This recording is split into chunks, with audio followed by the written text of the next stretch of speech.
Hello Year 5 and welcome to Wednesday's English lesson. I'm going to share my screen and we'll get right on to our learning all about impersonal voice.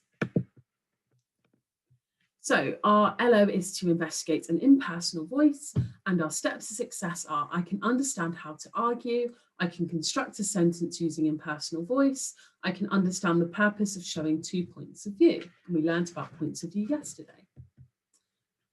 So your starter.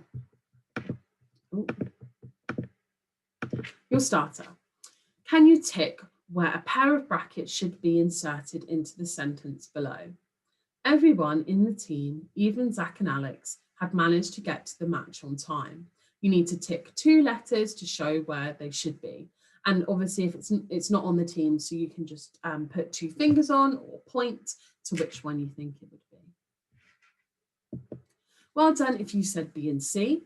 So the sentence reads, everyone in the team, even Zach and Alex, have managed to get to the match on time. And it should make sense without the even Zach and Alex part. So it reads, everyone in the team had managed to get to the match on time. So well done if you pick those 2. So today we're going to be talking about an argument, and a balanced argument compared to a normal argument. So here are 2 children arguing, and let's see what they're arguing about. So this little boy says, listen to me, dogs should be kept on leads. You are right. You're wrong. I am right. And this little girl says, no, they should be free to walk wherever they want. You are wrong.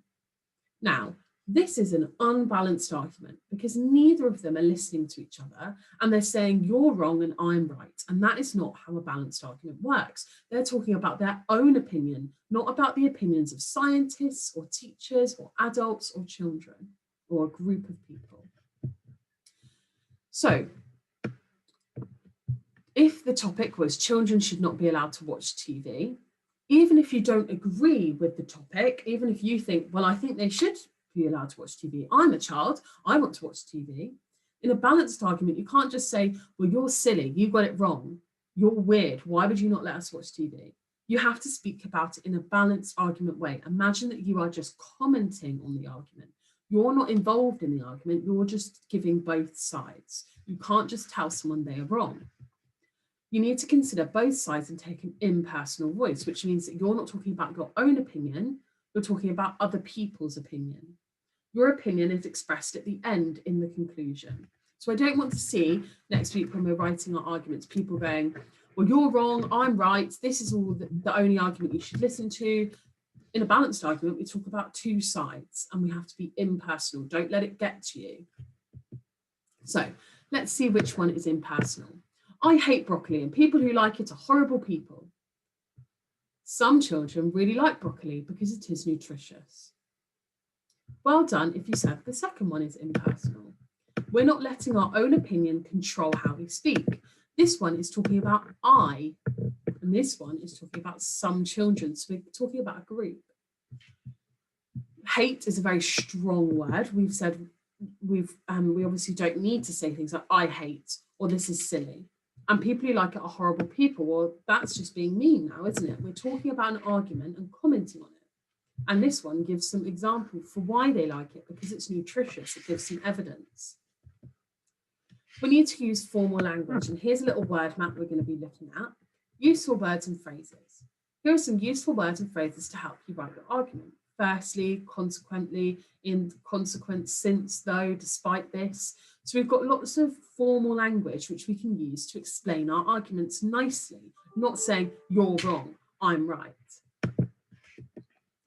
Let's have a go at changing this sentence to make it more impersonal and formal. I think kids need phones, and if you take them away, you are horrible. So I'm going to choose one of my useful words and phrases. I've chosen firstly. So firstly, comma, because it's a frontal adverbial. Some children, so it's a generalizer. It's not my opinion. I'm not saying firstly, I think kids need phones. I'm saying firstly, some children need their phones to contact an adult on their way to school. So I've used the same point, that they need their phones, and that's the same one up here. But I'm not just saying, if you take them away, you're horrible. I'm giving a reason, a real reason that they need to contact someone. And that's a reasonable reason. That is what children sometimes need to do. And so it gives more evidence and it makes us think, actually, maybe they do need their phones. We're trying to convince someone to listen to your argument, not to just go, you're horrible. Why would I want to listen to that? Whereas this one, I think actually maybe some children do need a phone, and I'll change my way of thinking.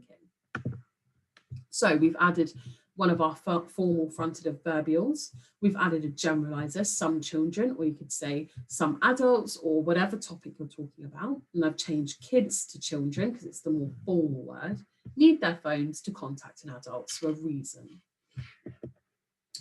On Teams, there are lots of opinions I've put in the quiz, and I want you to change them into impersonal statements. So you can have a look at the word mat, and that is attached to the Teams in the first question. So question number 1, you don't need to answer. It's just so that I could attach the picture, and you can use these formal sentence starters or middle sentence bits to make your opinion more impersonal and more formal. If you've struggled with anything in this lesson, please email the Year 5 Palmer Academy email address or watch the video again. You should be writing full sentences into the quiz, and I haven't put marks on it, so you'll get 0 because I wanted to see what your examples are. People will have different examples, so I will mark it and give feedback at the end. Have a lovely rest of your day, and I'll see you all very soon.